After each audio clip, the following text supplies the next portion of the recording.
Transubstantiation. If you say Jesus backwards, it sounds like sausage.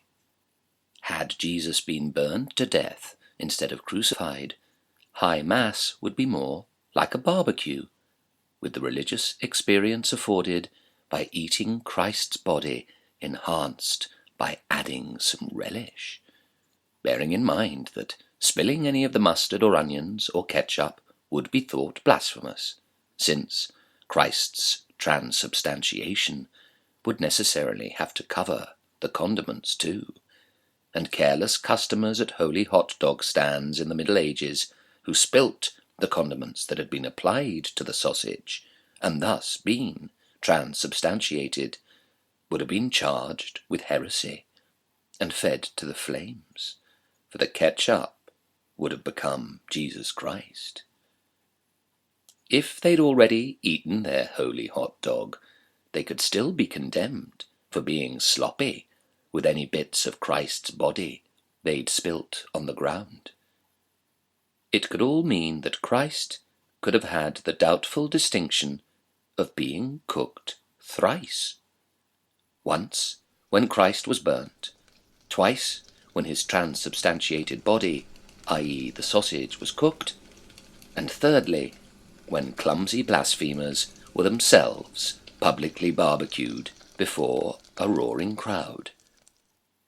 The theology could get complex if sausages were Jesus and not wafers. Should you eat a lot or sparingly? What if they made you put on weight?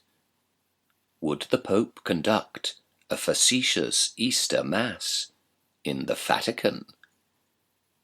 If you dieted, where would the bits of fat that were Jesus Christ go?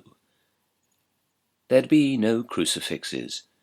People would now be wearing small hot dogs on chains to show devotion, and the resurrection would be extremely tricky, rising from ashes of fried onions, ketchup, and processed rendered meat.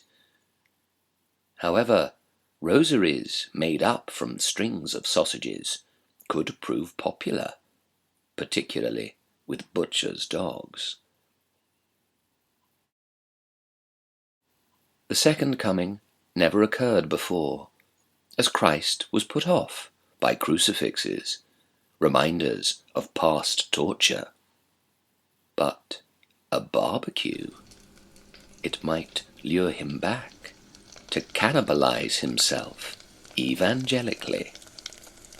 This fast food Jesus could help Christianity to rebrand itself, except for one thing, one indigestible fact.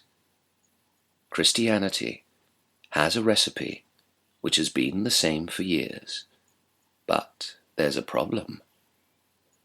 No one's followed it. Pretending to eat Jesus in a dry wafer, or thinking his blood is in some very sweet wine, is less demanding than turning the world upside down by not paying taxes for weapons, trying to forgive the unforgivable, or loving your neighbor, or sharing what you have with people you don't like. Not so tasty, but without it, religion's at least 2 sausages short of a full breakfast.